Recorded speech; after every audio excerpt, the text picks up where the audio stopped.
Have you ever got a message from your ex that looked thoughtful, mature, insightful, emotionally aware, asking for closure? But the moment you read it, your whole body goes into fight or flight mode. So maybe you were just starting to feel more stable. You were starting to sleep again, eat again, maybe even laugh a little bit. And then one morning you open your phone and there it is, a long emotional message from her. You read it, even though part of you already knows that it's not going to end well. And the second you read it, your chest tightens, your stomach drops, and your mind starts spinning. She says she's been reflecting.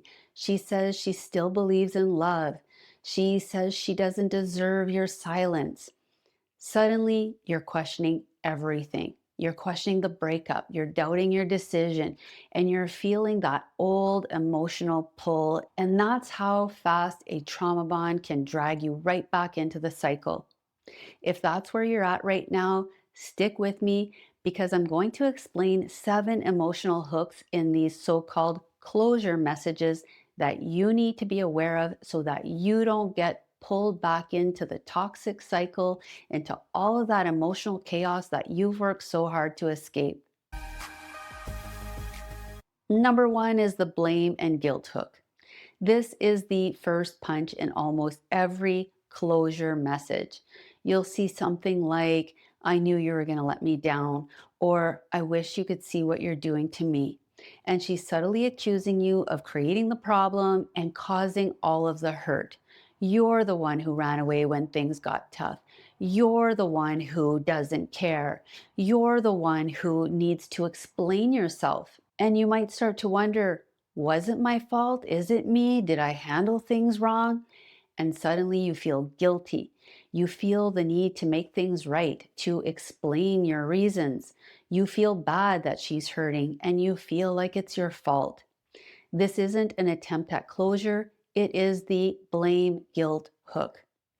Number 2 is victim positioning. So the second punch is once she's stirred up your conscience, she shifts into emotional helplessness. And you'll hear things like, I don't deserve to be treated this way. I've been hurting so much and you don't even care. You abandoned me in my time of need. And the reality usually is that she ended it or at least created the conditions where you had no other choice. So this isn't vulnerability. It's positioning herself as the wounded victim, the abandoned one, the fragile one, the one who's been hurt in all of this. And suddenly, your pain, your exhaustion, your reasons for walking away all get deleted. Now you're thinking about her suffering. You start feeling responsible. You start thinking you just need to soften your boundaries.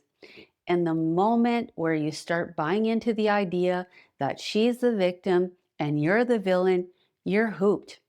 That's the 1-2 punch. But wait, there's more. Number 3 is the shame trap.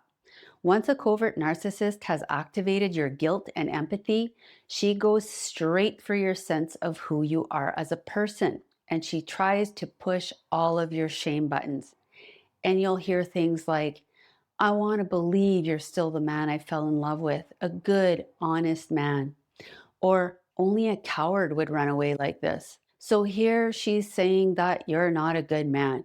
You're not the man you said you were or promised to be. And remember, she will elicit promises from you in the love bombing stage of the relationship. She will put you on a pedestal, holding you to unrealistic fantasy standards, basically setting you up not only to disappoint her, but to make you feel ashamed of yourself, ashamed of being human. And that's the real goal of the shame trap, to get you to question your own worth, your identity, your integrity. And that's because once you're in a place of shame, you are so easy to control. You'll start explaining yourself, defending yourself, trying to prove yourself, and you become hyper focused on how she sees you instead of paying attention to reality, to the evidence. Shame makes you forget the facts and fight for the fantasy. And that's exactly how you get roped back into the toxic dynamic. Number 4 is superiority posturing. So after your identity is rattled, she elevates herself, and you'll hear things like, I was willing to do the work. I wish you were too. And here she will place herself on an emotional or spiritual high ground. She'll paint herself as the honest one, the mature one, the emotionally evolved one. And where does that leave you? In the role of the avoidant one, the emotionally weak one, the one who is spiritually unevolved. And this is where the hook snaps into place. Once she positions herself as the enlightened partner and you as the one who is falling short, she creates a dynamic where you feel obligated to catch up. And that's the hook. She makes you believe that going back isn't regression, it's growth. That returning to her isn't a mistake, it's your chance to finally level up. And that's how emotional superiority becomes a form of manipulation, an emotional hook to get you back. Number 5 is the idealization hook. So, when the guilt and the moral pressure soften your boundaries, she switches into emotional sweetness, that version of herself that reminds you of the love bombing phase. And you'll hear things like, you're the only man I've ever loved, the only one who ever truly understood me. I'm so grateful for everything we shared. And listen, this part is powerful because it taps directly into the part of you that so badly wanted for this to work. That part that remembers the early intensity, the fantasy of what it was supposed to be. But this isn't love, it's a lure. She's offering a memory, a fantasy, a highlight reel of what you once experienced and what you were hoping for. And in that moment, you're not being pulled back by who she is now. You're being pulled back by who she pretended to be, maybe who she'd like to be. But that's the hook. Number 6 is the I've changed, I'm healing, I found God, I'm in therapy hook. So, right when you're starting to detach completely, she'll say something like, I've been doing so much work on myself. I finally understand what you needed, or I found God, or I'm in therapy, whatever. She's had some realization and she's making you believe that she's changed. And instantly your hope gets reactivated. You start wondering if maybe she really did grow. Maybe it will be different this time. But here's what you need to remember: real change doesn't announce itself, real change is shown consistently over time. So if she truly changed, this message wouldn't destabilize you. It would bring you peace, not a sense of panic. And you need to ask yourself, how many times have you been through this pattern over and over again? This time is not going to be different. Number 7 is crisis manufacturing.